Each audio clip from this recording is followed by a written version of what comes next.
Sarah, you're in luck, Anna said, winking playfully at her colleague. In what way?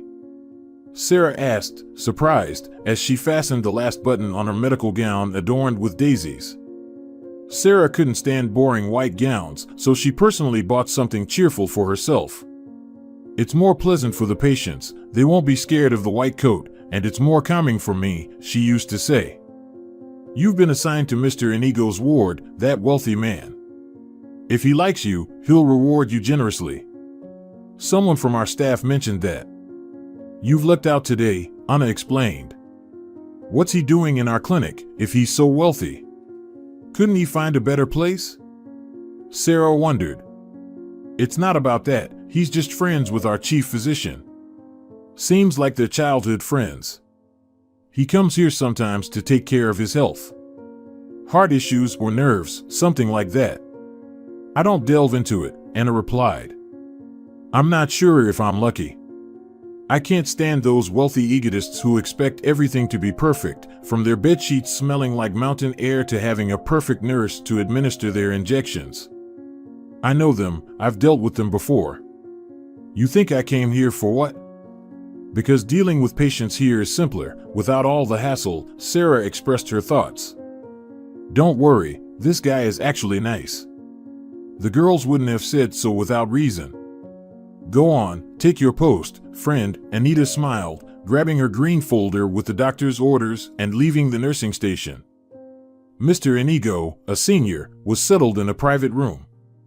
There were only 2 such rooms in the clinic, and they usually remained empty. Who needs to pay extra, even for comfort? Not that type of clientele. Good morning, Mr. Inigo, Sarah greeted the patient. My name is Sarah. I've been assigned to take care of you. Hello, Sarah. I'm glad such a lovely girl is taking care of me. Ready to obey any orders, swallow bitter pills, endure injections, he said, a faint smile touching his lips. Very well, Mr. Inigo. So, you'll be recovering quickly, Sarah replied. Don't be so formal, just call me Gustavo, the patient insisted. How are you feeling? The nurse asked sympathetically. Not very well. My heart keeps reminding me of its presence, it aches. As if it might stop altogether, Gustavo sighed. Don't worry, let your heart keep beating, it's too early for it to stop, far too early. Let me give you a vitamin shot, and then you can rest, Sarah comforted him. Thank you, Sarah. It's a beautiful name. It was my late sister's name, Gustavo added. Sarah administered the injection to her patient without further words and bid farewell. That guy doesn't look sick, Sarah thought as she walked down the corridor. People with heart issues usually don't act like this, they're not in the mood for jokes. And he's smiling and being polite. She dismissed the thought. People are different, some panic over a scratch, thinking they're dying, while others smile despite being riddled with wounds. Keep a close eye on the old man, Sarah, the chief physician caught her in the corridor. He's a friend of my late father, and he's just a very good person, utterly unhappy and lonely now. His daughter left him for some remote town with her crazy artist. All right, Senor Rodriguez, I'll make sure Mr. Inigo feels very comfortable here, Sarah assured. Thank you, Sarah, the doctor patted her shoulder and went about his business. The rich man's room, as all the nurses called it among themselves, resembled more of an office of a businessman. There was a desk with a laptop, even a printer on the shelf above the desk. There was also a massive leather armchair. Neat stacks of papers lay on the table. This old man, who complained that his heart was about to stop, calmly went about his usual business. You shouldn't be working right now, Sarah said as she entered Mr. Inigo's room. The head of a company can't afford to just fall ill.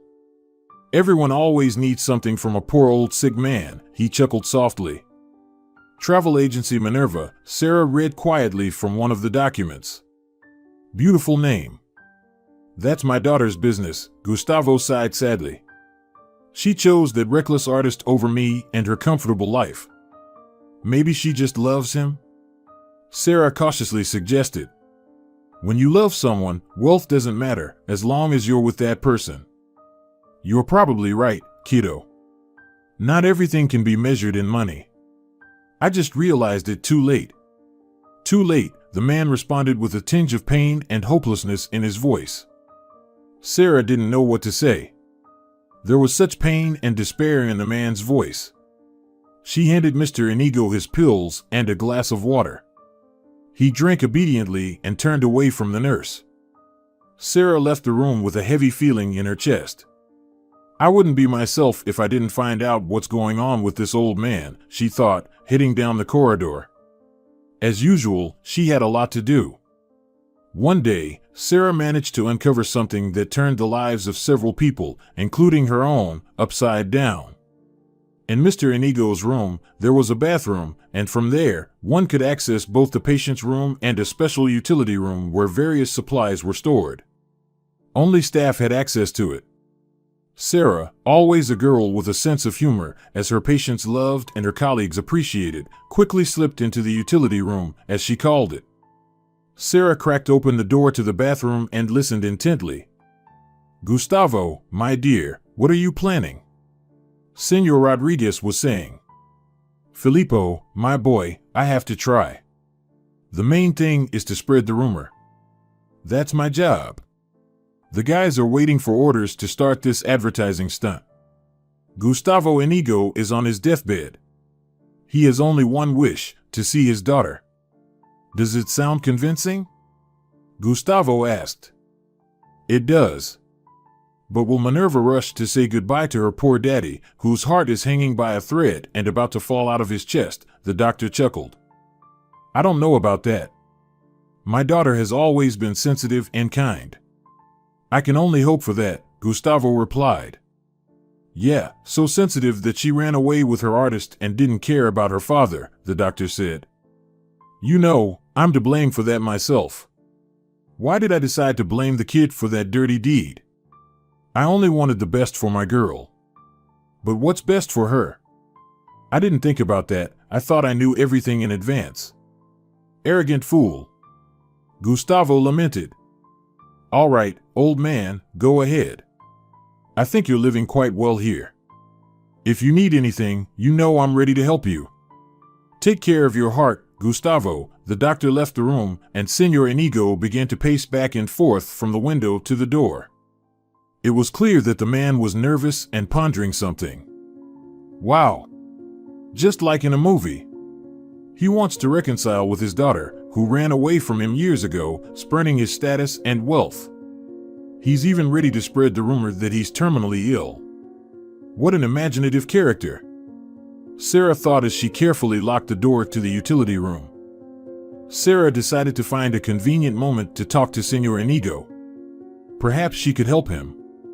She really wanted to. She had lost her own parents early in life and knew what it was like to not have someone close who would understand and support you in difficult times. Maybe that's why she wanted the father and daughter to reunite.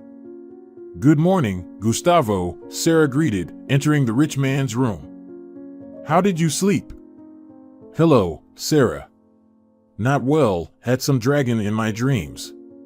Spent the whole night trying to escape it," he chuckled. "And? Did you manage to escape?" Sarah asked, placing the pillbox on the bedside table. "I did, but he singed me, the brute. Seems I can't get rid of this dragon until the very end," Gustavo sighed heavily. "Do you have parents?" "My parents passed away when I was very young. I only have a 5-year-old daughter, Jocelyn," Sarah replied. "I'm sorry you became an orphan so early, dear," Senor Inigo sympathized. "And your daughter's father? Is he?" "I don't know anything about him. He left us when Jassy was barely a year old. Said he met an old flame, couldn't handle the resurfacing feelings. Oh, it was hard for me then, alone with a little girl in my arms. No money, no job to speak of. Thank goodness for the neighbor, Mrs. Clara. If it weren't for her, we would have been lost. I still mention that kind woman in my prayers every time. She passed away 2 years ago."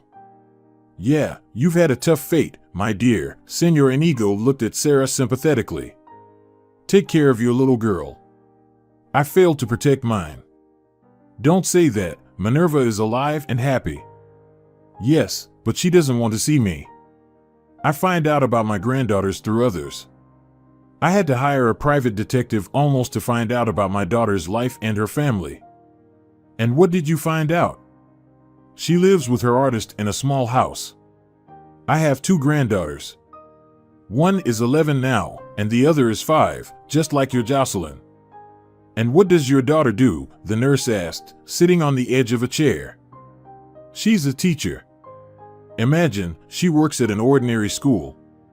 Teaches in the elementary grades. And she could have achieved so much more. The old man waved his hand.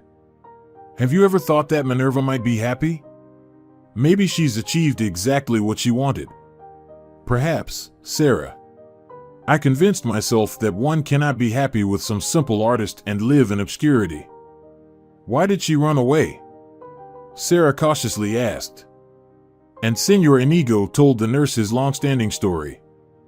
Gustavo was always ambitious. When he married Minerva's mother, he was just an ordinary employee who helped clients choose the right tour. The young man did his job well, and he was valued in the team.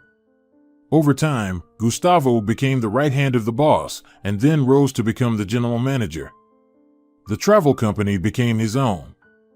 Now it was thriving. All thanks to Senor Inigo's perseverance and hard work. Minerva was never attached to her father's money. She couldn't be made to do anything against her will. Many in her circle called her crazy. With such money, she could have gone to any university, done anything, and yet she chose to become a teacher, enrolling in a college she entered herself, without any help from her father, and didn't ask him for anything. Minerva's mother was torn between 2 fires. Her husband was outraged that she couldn't raise their daughter to be meek and obedient, to listen to her father's opinion, who knew exactly what she needed and what was best and right for her. And Minerva cried on her shoulder that she was tired of her father's pressure, that he didn't understand or hear her, that she was also a person with her own opinion. Dolores died when Minerva was 17. Cancer took her in a matter of months. Senor Inigo's money couldn't help. Minerva blamed her father for her mother's death. It's because of you that Mom got this terrible illness, she yelled. You pressured her, accused her of things she wasn't guilty of. Do you even know she cried at night? No, I didn't know that, the father replied. How could you know? You're all about business. Your company's honor and name, your creation, are above everything. You think, what, your wife cries. She'll cry a bit and then stop, right, Dad?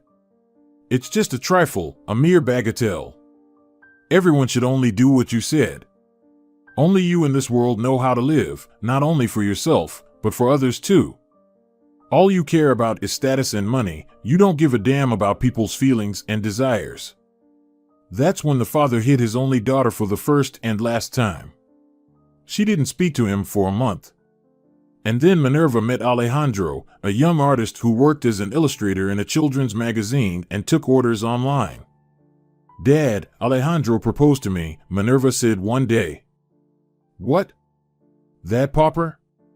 What can he give you? Senor Inigo asked irritably.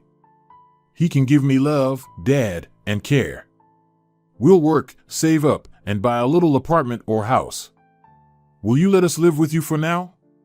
Our house is so big and so empty. That good-for-nothing won't set foot in my house.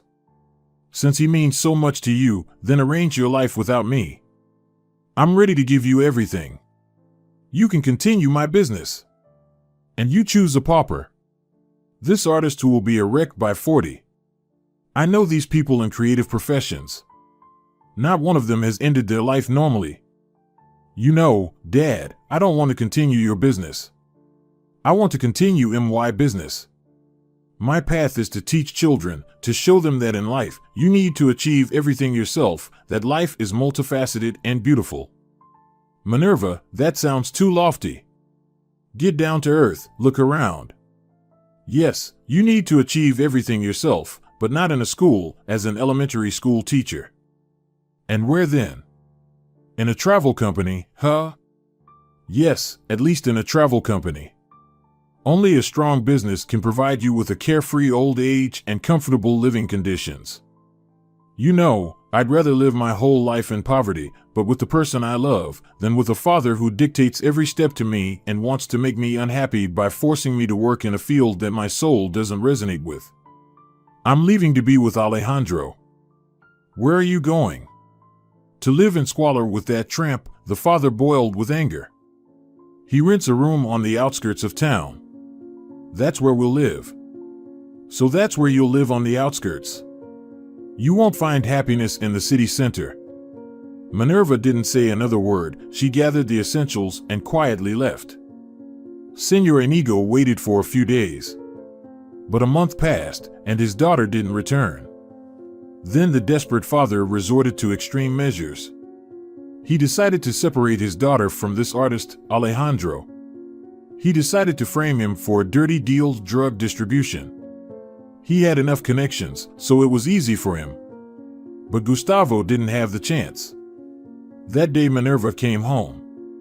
She wanted to reconcile with her father, convince him that she and Alejandro loved each other and wanted to be together, but she didn't want to be in conflict with her father. When she entered, her father was on the phone. He was discussing that very dirty deal he was planning to entangle her beloved in. Minerva rushed out, forgetting the box of chocolates she brought with her on the table. That same night, the young couple left the capital for a small seaside town.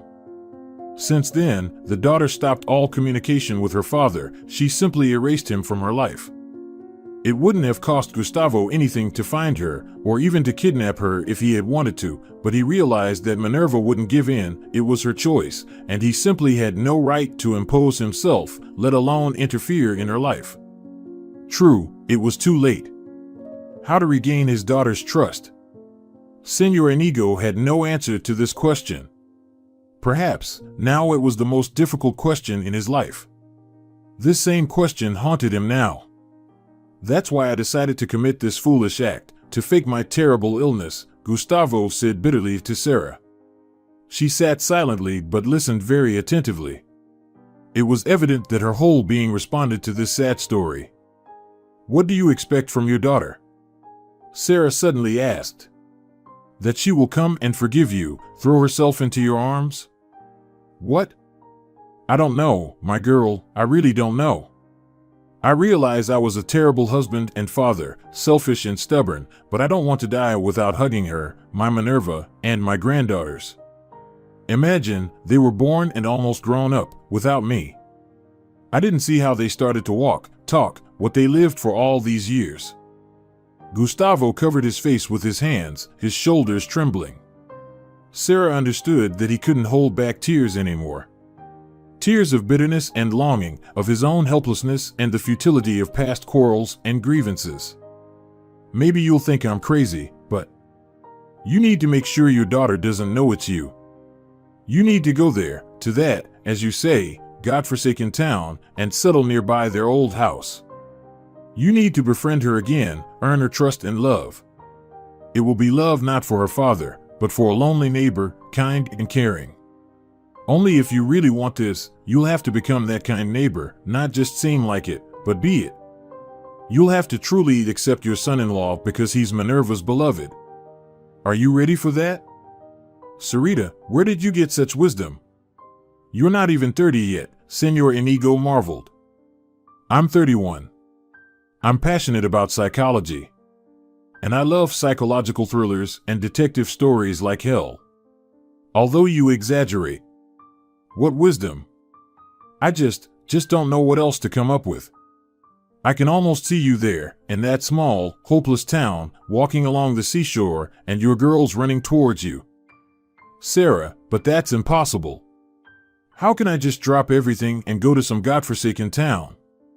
Everything is possible, it just takes more time for the impossible, the nurse simply replied and got up from the chair.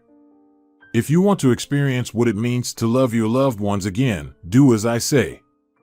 Sarah left the room, and Gustavo remained sitting in his leather chair. There's something in the praises of this pretty dark-haired nurse, he muttered. There's definitely something. Senor Inigo spent the night miserably. He kept thinking about the nurse's words with her big brown eyes. After all, she was right. If you want to experience your daughter's love again, you have to act, become the person she wants to love, even if it means being an old lonely man living nearby. How's your dragon doing? Sarah asked as she entered her patient's room the next morning. The dragon said that only a sweet girl with big brown eyes and an angelic voice can save me. He also said she has a wonderful 5-year-old daughter. Oh, come on. And how can she do that? I'll tell you everything now. Do you have time, or do you need to administer medications to patients? I do. I've already checked on everyone else. I saved your room for last. Sarah smiled and sat on the edge of a chair. Tell me, what's the dragon's plan? Sarita, my dear, I agree. I agree to drop everything and go to that wilderness. But not alone. With whom then? The girl was surprised. With you, the old man simply replied. What? Are you joking? Not at all, beauty. We're embarking on an exciting journey. I can't do it alone. But I've only recently started working in this clinic, and Josie. Don't worry, she'll come with us. I'll handle everything. You'll never be in need of anything, I promise. Senor Gustavo, I can't. I beg you, he took Sarah's hand. I can't do this alone. And who will we pretend to be there? Well, for example, we'll say you're my niece, and Josie is my granddaughter. You're quite the adventurer. And also the head of the company, Sarah smiled. So, are you in? Gustavo asked hopefully. And if your daughter recognizes you? She will definitely recognize you. You haven't stopped communicating 30 years ago. I'll have to go under the knife, the man shrugged. What do you mean?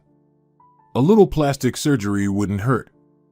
Are you really willing to undergo surgery just like that? Sarah fidgeted on the chair. Not just like that, Sarita, but for the sake of loved ones, for the sake of reconnecting with them. All right. We're with you, Sarah said solemnly. Gustavo and Sarah's lives changed drastically. They started doing things they would have never done before. He left the clinic, explaining to Filippo that he changed his mind about pretending and making a scene on the internet, delegating his affairs to a temporary deputy, attending some procedures, preparing for plastic surgery. Gustavo certainly didn't plan to become a completely different person, but he still aimed to change something in himself that would prevent Minerva from recognizing her father. Let her think he resembles someone, but not him. Sarah had her own affairs. She quit the clinic, although she really enjoyed working there. It was a big surprise for the team. For the girl, it was also a big surprise, but she had no other way out. She had already promised Gustavo to help. Sarah understood that if she didn't do this, the feeling of guilt would suffocate her. Who else would help this confused man? Sarah had some inexplicable feeling. It seemed to her that something very good and wildly interesting was about to happen, so she prepared for the trip to the small seaside town with special trepidation. To be honest, she was fed up with the hustle and bustle of the capital, the crowds of people, the streams of cars, and the never-ending noise even at night. Jocelyn happily accepted the news that they were going to a seaside town, although Sarah was afraid that the girl would start protesting and wouldn't want to change her usual life. Josie immediately accepted Gustavo and started calling him Grandpa. Almost everything was ready. One late evening, Gustavo appeared at the doorstep of their apartment. My girls, we're leaving the day after tomorrow morning. Are you ready? Yes. Ready. Josie jumped up and down in excitement. And will you put a pool there? A big inflatable one? Sweetie, we haven't even moved yet, Gustavo started. You'll have a pool, I promise. That was the most important thing for the girl at that moment, so she ran off to collect her toys. Look, Sarita, here are my new documents, Gustavo said, handing her a small folder. Marcus Torres. Wow. But where's our Gustavo? Sarah raised her brown eyes to him. He's not in the picture anymore, Uncle Marcus smiled. That's how Sarah would have to call him now. The house is ready for our arrival. We're so lucky, it's very close to Minerva's house. You bring me such luck. It's not me. It's just that you finally got it together and decided to make a big change in your life and the lives of a few others. The universe can't ignore that and not help. Yes, perhaps, my dear niece. It's a good thing I don't have to forge documents, Sarah laughed. That's for sure. All right, I'm off. I'll come by for you the day after tomorrow morning, around 8. Stay in touch. Gustavo Marcus dashed out of the apartment. The house Gustavo bought was quite old but still sturdy. It was surrounded by a neglected garden, overgrown with grass among which wilted rose bushes could be glimpsed here and there. Compared to the capital, there was heavenly silence here. It seemed like every bird and cricket in the grass could be heard. Josie began to run around and chatter nonstop about where her pool, lounge chair, and hammock would be. Sarah and Gustavo just smiled, watching this energetic little girl. The new residents spent the entire day and the next busy with unpacking, even though they had only brought the essentials, arranging rooms, and trying to bring some order to the house. Mom, can I go outside for a walk? Josie asked at some point. What? Don't go too far. How can a girl go for a walk alone? Sarah replied. Sarah, this isn't the capital. You can circle this town in 4 hours, maybe 5 at most. Let the little one go. It's safe here. I've read everything about this place online. By the way, I've learned a lot of interesting things. You live here and don't even suspect that this remote town has such a rich history. Okay, go, but don't take your eyes off our reddish-brown roof. Understand? You mustn't lose sight of it. All right, Mommy, I won't take my eyes off it, I promise, the girl shouted as she ran off and disappeared behind the low gate.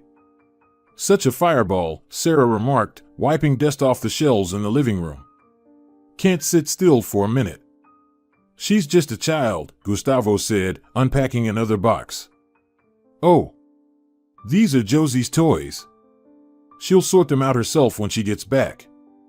I'll deal with the light bulbs for now, there are hardly any here. Will you be able to screw in a light bulb? Sarah asked with a laugh. You're underestimating me. I can do everything, I just haven't done anything out of necessity, but my father and grandfather taught me a lot back in the day. All right, if you say so, otherwise, I'll have to send you to the hospital on the first day after moving. No hospitals. Starting a new life. Sarah liked the changes that had happened to her surrogate uncle. It seemed as if he had shed something heavy that had prevented him from moving and even breathing. It was as if he had started to live, simply live, instead of rushing from one project to another in an incomprehensible race. For many years, this man essentially worked for the sake of work. Now, however, he had a clear goal to win the love of his daughter and granddaughters, to improve his relationship with his son-in-law. Josie didn't come home alone. She was with another girl slightly shorter than her. Her chestnut hair was tied in 2 neat braids. Deva Maria. Gustavo almost dropped the box of light bulbs. This is Minerva. Mom, Grandpa, this is Sophia. Can we play in our garden? Nice to meet you, Sophia, I'm Sarah. Of course, you can play. Does Sophia's mom know where she is? My mom lets me play outside. She's happy that I have a friend so close now, the guest rambled. A moment later, both girls were in the garden. That's her, right? Your granddaughter? Sarah asked. Yes, there's no doubt, she's like 2 drops of water to my Minerva. Sarah, I'm so afraid of meeting her. I don't know what to say. How to behave. Just play the role of Uncle Marcus visiting. Everything will happen as it should. Don't think about anything, then everything will turn out for the best, trust the heavens. How good it is that I persuaded you to move here with me. I definitely wouldn't have coped alone. Thank you, Sarita, thank you for everything. All right, start screwing in your light bulbs already.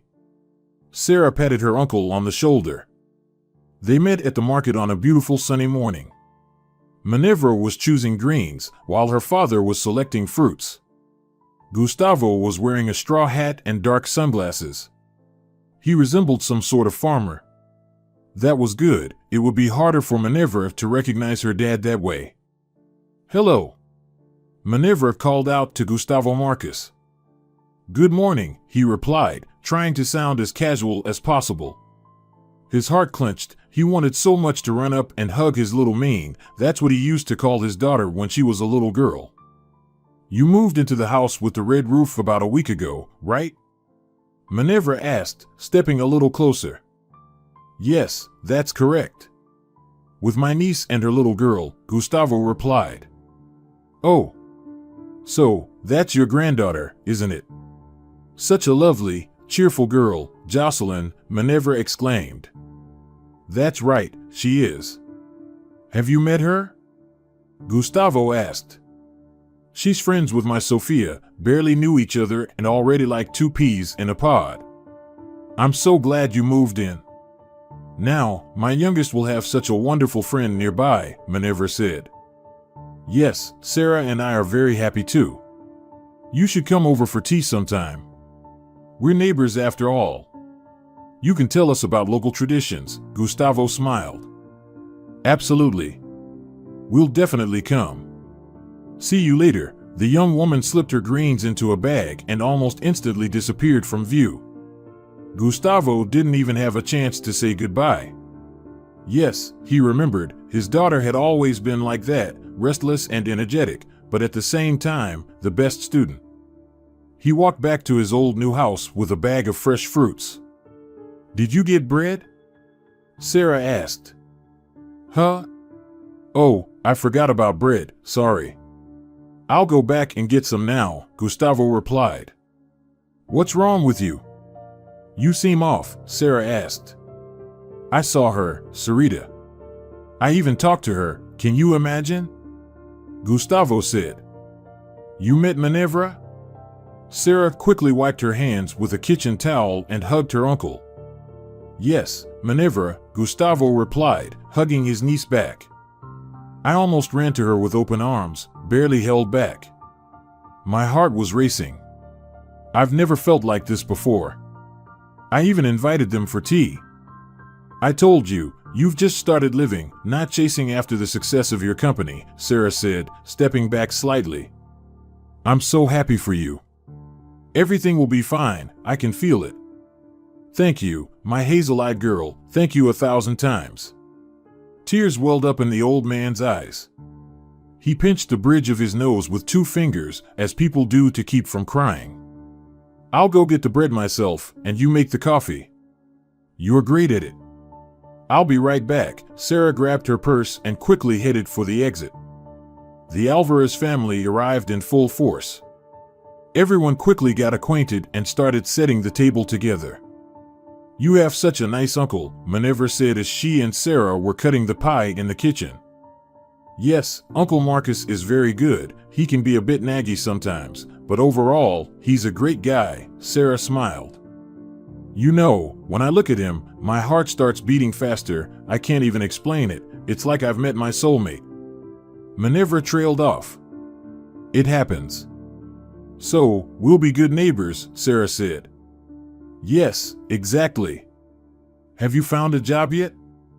Minerva asked. "Not yet, to be honest, I haven't even tried yet." "Is it hard to find work here?" "Well, it depends. Do you have a profession?" "I worked as a nurse in cardiology." "Really? There's just been an opening for a school nurse. Do you want me to talk to them about you?" "Yes, I would be very grateful. A school nurse is better than nothing. We have a wonderful administration here, and the staff is great too." "That's great. My Josie is starting school this fall. And my Sophia too," Minerva exclaimed enthusiastically. "I wish they would put them in the same class.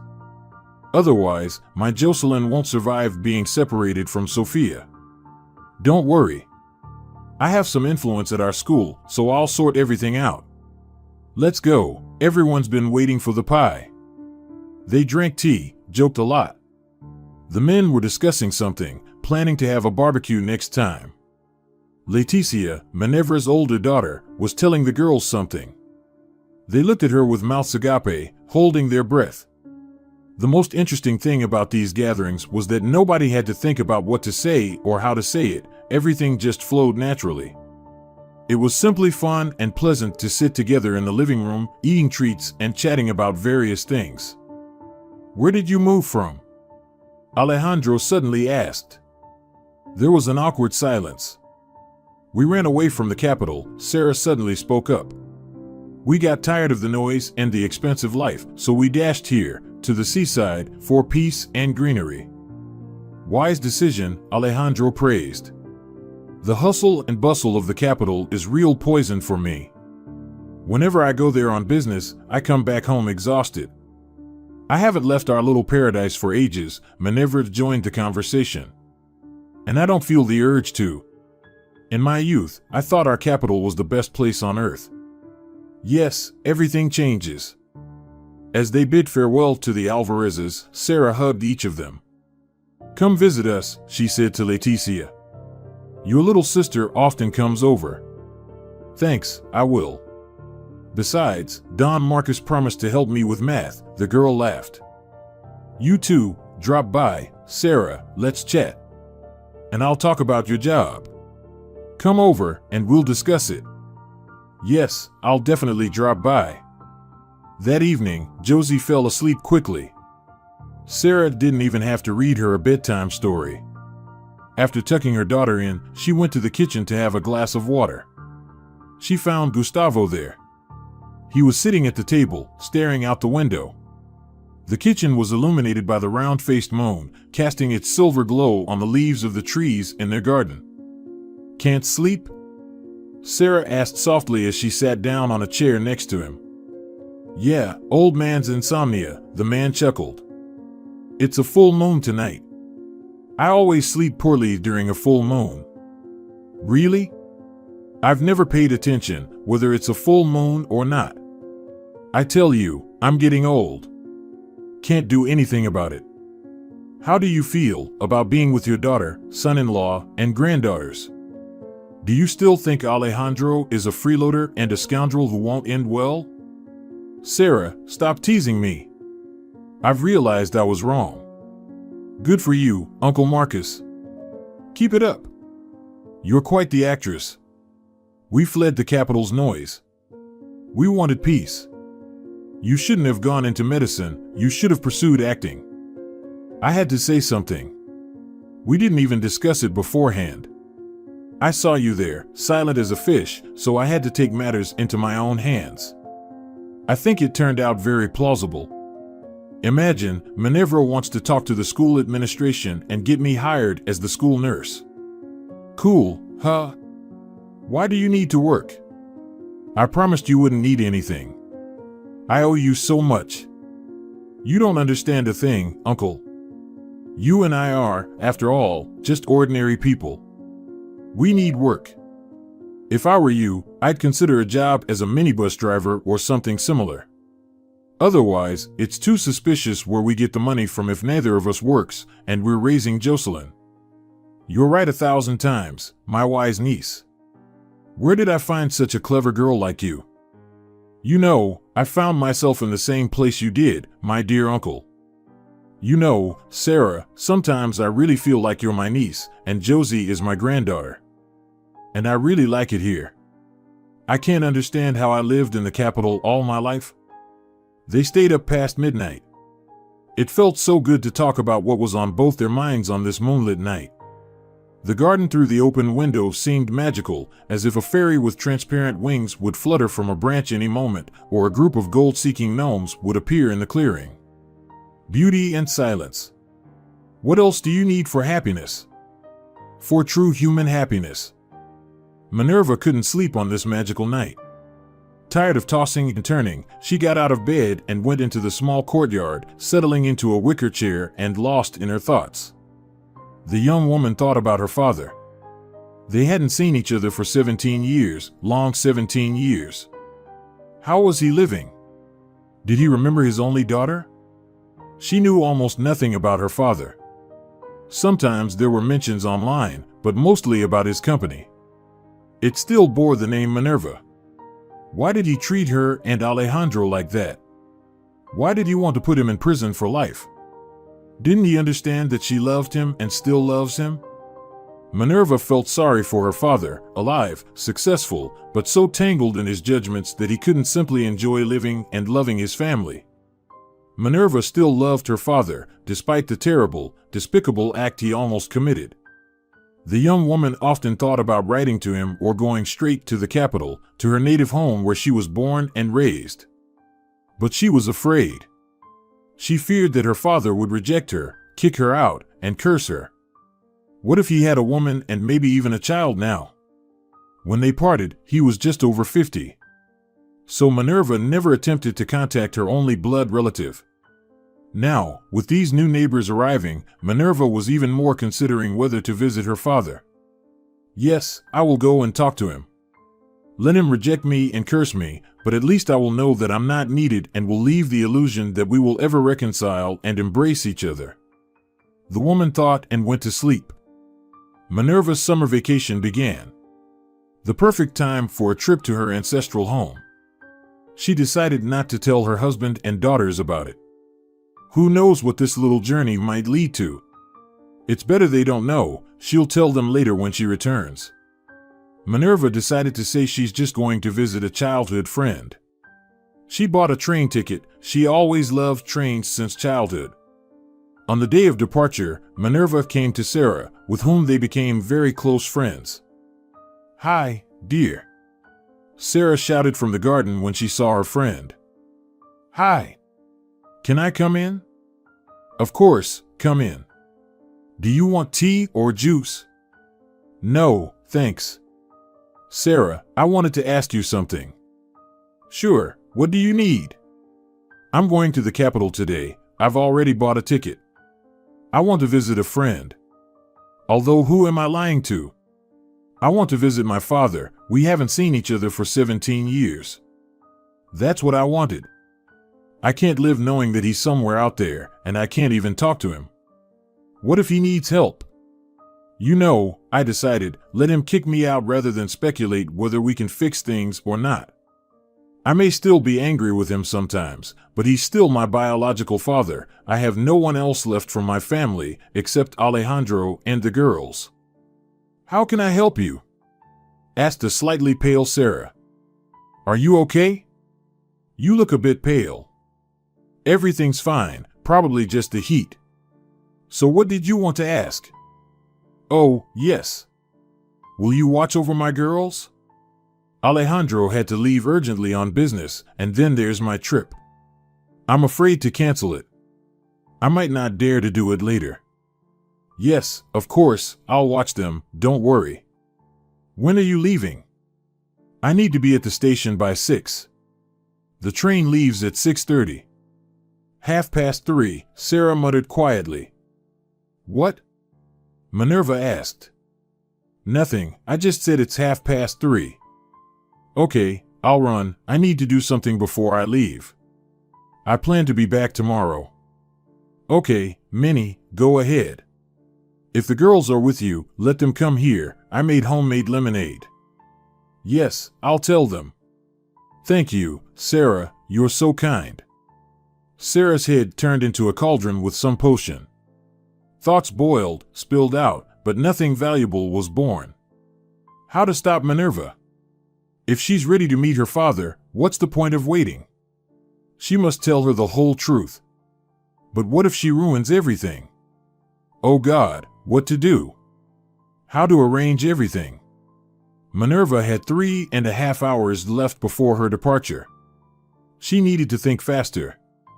"You don't look too good, my girl," Gustavo said, concerned, tearing himself away from the tablet where he read the news every morning, afternoon, and evening, as if on schedule. "Uncle, Minerva is going to visit her father," Sarah blurted out. "What? How did you find out?" "She told me herself. If you haven't noticed, we've become very good friends." "So, she still loves you, you old hypocrite." "Act. You have to tell her the truth. If you don't do it now, her heart will simply break. Then there will be no turning back. Minerva will shut down and try to forget about you forever. What do you suggest? Wiping his sweaty palms on his trousers, Senor Hidalgo asked. I suggest telling Minerva everything right now. You have to do it yourself. Come on, go. Tell the girls to come here, that I'm waiting for them with lemonade and popcorn, and you talk to your daughter. Sarah, I'm scared, Gustavo said somewhat childishly. Don't be afraid, she loves you and is really looking forward to hugging you, believe me. And here come the girls. It's the perfect time. Go. Sophie, Josie, and Letty entered the house, discussing something lively and laughing. Gustavo walked towards his daughter's house on wooden legs. What to say? How to even begin? And what if she doesn't want to listen to him, if she hates him for another deceit? Don Marcus, is something wrong? Minerva asked anxiously, meeting him at the gate, where she was loosening the soil in the flower bed with small blue flowers. She was trying to calm herself before the important trip. No, Minerva, I mean, something happened. Many years ago. What are you talking about? About us. About you and me. Back then, 17 years ago, I made a lot of mistakes, but I paid for them, believe me. I lost so many years of love and joy. I'm guilty, my dear, very guilty. Before you and your mother. Dad? Is that you? But why all this theater? How did you come up with being Don Marcus? It's not me who came up with it, Minnie, it's Sarah. Who is she? Your mistress? No. What are you saying? Sarah is a nurse from the clinic where I was recently hospitalized. Are you sick? No, darling, let's go inside. I'll explain everything to you. It's a long story. They sat at a small round glass table in the kitchen. A father and daughter who had been separated for 17 years. They both had run out of tears of longing and tears of joy. So they just held each other's hands and remained silent. You know, Dad, I wanted so much to meet you, but I was so afraid that you would reject me, Minerva said quietly. Minnie, my dear, I was also afraid to intrude into your family after what I almost did. Thank God you came to me that day. Forgive me. Okay, Daddy, let's go. I want to tell everything to the girls. Alejandro will be here around 9. I want to tell him everything too. Yes, let's go. That evening was filled with tears and hugs, lots of conversations and cheerful shouts. Sarah threw a real celebration. She ordered food from the local restaurant and, with the help of the girls, decorated the house and garden with colorful lights and ribbons. I want to make a toast, Gustavo said when everyone had calmed down a bit and sat down at the table. Long live our little town. Yes, I didn't make a mistake, it really is our little town. Thanks to this place, I regained a daughter, a son-in-law, and my lovely granddaughters. And I also found a true friend, Sarah.